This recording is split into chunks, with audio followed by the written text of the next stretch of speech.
Olá pessoal, tudo bem? Está no ar mais um Agora Elétrica e no vídeo de hoje eu gostaria de trazer a vocês uma pergunta. A minha tomada está queimando. E agora? Eu já fiz um vídeo que vai estar aparecendo para vocês aqui nos cards e fala sobre o porquê uma tomada queima. Naquele vídeo, pessoal, eu decidi trazer algumas características que não é comum de se ouvir falar, certo? Eu falo sobre a umidade, questão das áreas de contato da tomada, certo? Porém, há outros fatores que nos canais de elétrica de forma geral gostam de trazer, como sobrecorrente, não é, também a questão do mau contato, né, circuitos independentes, a potência, claro, tá? Então hoje nós vamos tratar disso trazendo uma exemplificação, tentar tirar mais dúvidas. Por quê? Se vocês observarem os comentários do meu primeiro vídeo sobre o porquê uma tomada queima, você verá que há perguntas repetitivas ali. E no geral, as causas das perguntas estão associadas ali a equipamentos de elevada potência. Eu ligo equipamentos de elevada potência em uma tomada e ela queima, certo? Então o que eu devo fazer com esses equipamentos de elevada potência? Muito bem. Aqui, pessoal, eu vou até pegar meu canetãozinho aqui. Aqui eu coloquei no quadro branco uma situação, uma hipótese, certo? Que, inclusive, esse é um dos equipamentos que me perguntaram muito, me encheram, colocaram uma enxurrada de perguntas aí no YouTube. E como somos um canal de elétrica qualificado, estamos aqui para sanar essa dúvida, certo? Eu não vou fazer cálculos de queda de tensão, de agrupamento de circuitos, mas nós vamos falar um pouco sobre isso, tudo bem? O vídeo pode ser até um pouquinho demorado, certo? Mas nesse período que estamos passando em casa, muito por causa do coronavírus, bom é termos conteúdo para absorver. Muito bem. Aqui, pessoal, eu não sei, quadro branco, o único canetão que eu achei verde. Então você vai falar, por que você não escreveu com canetão preto? Ou não escreveu com um canetão de cor azul? Porque o único canetão que me deixaram aqui foi o verde. Para minha insatisfação. Então, vamos com calma, acredito que dá para ver aí. Certo? Muito bem. Aqui eu tenho uma churrasqueira elétrica de potência 1500 watts de potência. 1500 watts de potência. Estou supondo que essa churrasqueira elétrica esteja ligada em 127 volts. Muito bem, pessoal. Aqui eu não coloquei, mas a fórmula de potência leva essas duas grandezas, tensão e corrente. A fórmula da potência, você pode decorar ela como potência igual a tensão vezes a corrente. Tensão que pode ser expressa também pela letra U ou pela letra V, também pela letra E. Eu não gosto de usar a letra E porque às vezes a gente confunde com energia, né? Energia, potência vezes o tempo. Então, que também joules ou trabalho, né? Enfim, dependendo de como você estiver fazendo. Muito bem. Se você tiver dificuldade em lembrar essa fórmula, lembre PUI, né? Você também pode escrever assim, ó. Potência igual a corrente vezes a tensão. Alguns gostam de chamar de pio, para lembrar. Não vejo problema com isso. Muito bem, pessoal. Então vamos dizer que eu tenho uma churrasqueira nessas condições aqui. Normalmente quando você compra um equipamento desse, o que você faz no seu finalzinho de semana? Você vai na sua varanda, você vai no seu quintal, na sua garagem, enfim, naquela área onde você vai reunir com os amigos, pega a extensão, liga na tomada mais próxima que você tiver ali, certo? É isso que você faz. Só que aí nós temos o seguinte problema, certo? Não adianta, em muitos casos, você ligar determinados equipamentos só porque a tomada tem um plug de 20 amperes. Veja só o porquê, certo? Vamos lá. Então eu tenho potência 1500, tensão 127. Fazendo aqui a fórmula de potência, eu chego aproximadamente 11,81. Aproximadamente, porque tem outras casas decimais aqui, tá? Considerando duas casas, 11,81 amperes. 11,81 amperes já é uma quantidade de corrente elevada. Recomenda-se, por norma, NBR 5410, infelizmente agora eu não vou lembrar o artigo para passar para vocês, tá? A cláusula ali é cravada, mas na 5410 temos a recomendação de que quando o equipamento ultrapassa 600 watts, ela expressa lá em VA, então ultrapassa 600 VA, é recomendado utilizar uma tomada de uso específico para aquele equipamento. No caso aqui nós temos 1500, quase 3 vezes a potência de 600 VA.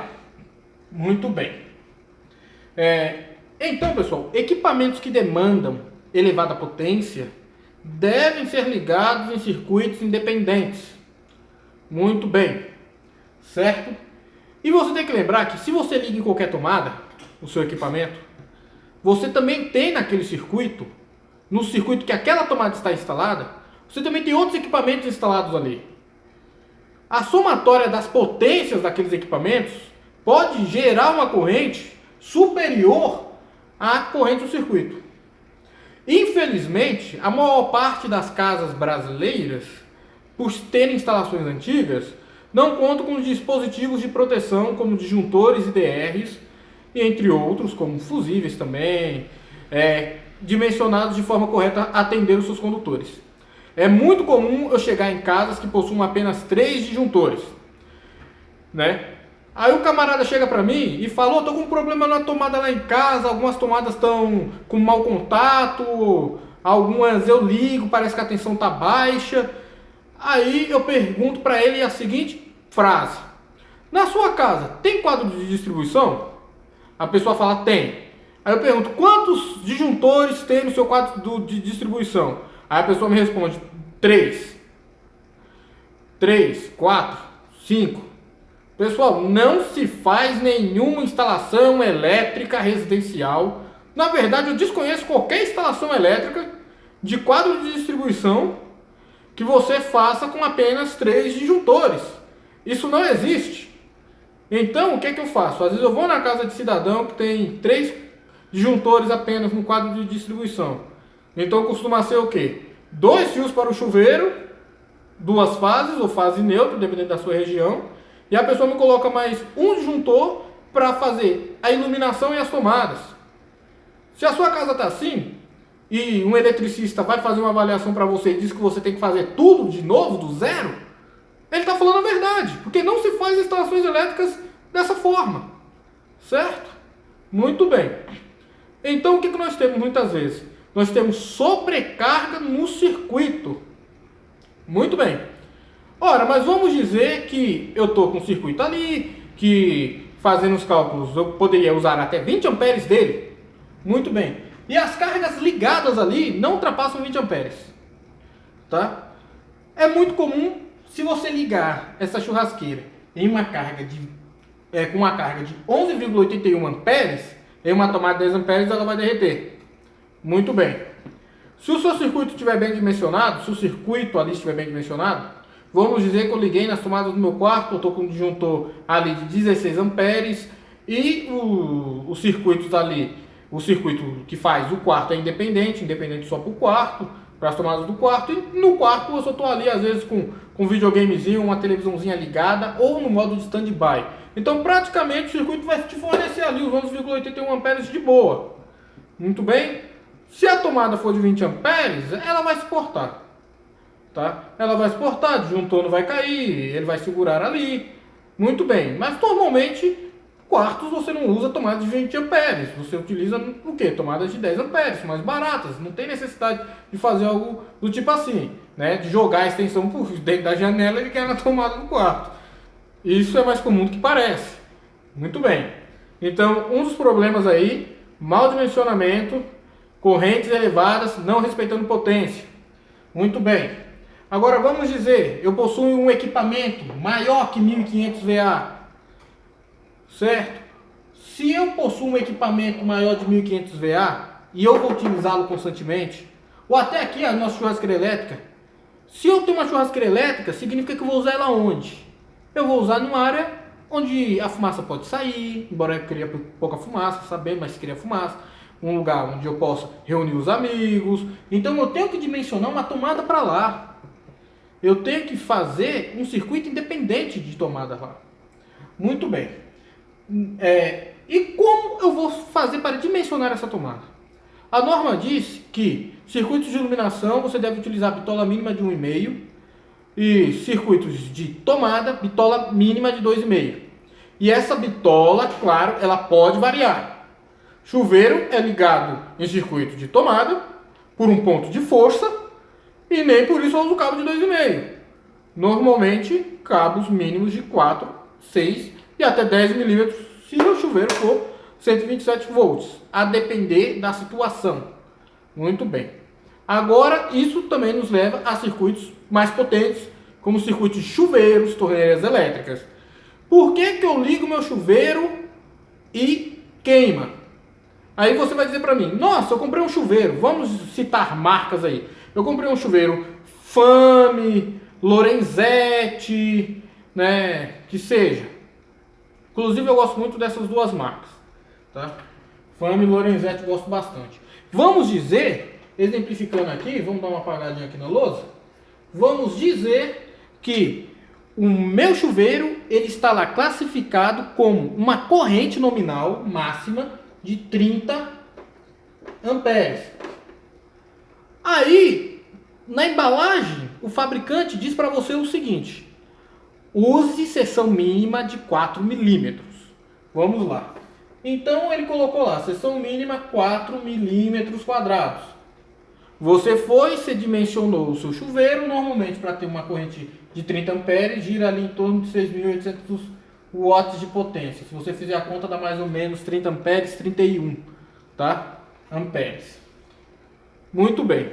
Então vamos dizer que agora eu tenho a recomendação do fabricante, cabo de 4 milímetros quadrados, corrente nominal aproximadamente de 30 amperes. Eu peguei, coloquei o conectorzinho de louça lá, ou algum conector de encarte rápido para fazer a conexão dos cabos do chuveiro com o cabo da instalação. E naquele ponto da emenda, queima. Continua queimando o cabo. Certo? Aí vem a pergunta: por que queima também esse cabo? Se está de acordo com a recomendação do fabricante. Muito bem. O fabricante, no geral, ele se baseia, para te passar a bitola do cabo, ele se baseia pela tabela de dimensionamento de condutores. E ele se baseia normalmente pela potência máxima do condutor. Mas nós temos que lembrar uma coisa. Fatores influenciam na diminuição dessa potência máxima. Temperatura do ambiente influencia. O número de circuitos agrupados dentro do eletroduto influenciam. E também a distância do cabo influencia. Tudo isso influencia na potência, na corrente máxima que esse cabo suporta. Muito bem. Mas de que forma? Da seguinte forma. O cabo, quando ele é testado em laboratório e é determinada uma corrente máxima, a corrente máxima é determinada da seguinte forma. Costuma ser uma temperatura controlada, normalmente ali em torno dos seus 25 graus Celsius, certo? E o cabo com ventilação, instalação pelo ar. Então o cabo ao ar livre, até mais ou menos ali uns 100 metros, com uma corrente de até 34 amperes, mais ou menos, aqui para o cabo de 4 milímetros, ele suporta essa corrente a 25 graus, com a distância média ali de 100 metros, mais ou menos, ao ar livre, ele suporta. Só que quando você muda o modo de instalação, o número de condutores carregados, você também está mudando as propriedades do teste. E se a temperatura do ambiente, ou a temperatura na qual ele vai operar, ele também sofre alteração, a capacidade máxima de condução do cabo também diminui. Vamos dizer que eu vou colocar ele embutido na parede, em algum momento ele vai passar ali junto com 6 cabos carregados, duas fases do chuveiro, mais fase neutro de outro circuito, e fase de um outro circuito, passando dentro do mesmo eletroduto. Você concorda que lá dentro as correntes vão gerar campos magnéticos, vão ter desprendimento de calor, vai ter perda por efeito Joule. Lá dentro o condutor vai estar mais aquecido, logo ele vai suportar menos calor e vai derreter com mais facilidade. Então eu tenho que levar em consideração queda de tensão, número de circuitos agrupados e a distância. Claro que a distância eu levo em consideração quando eu faço o cálculo da queda de tensão. Certo? Muito bem.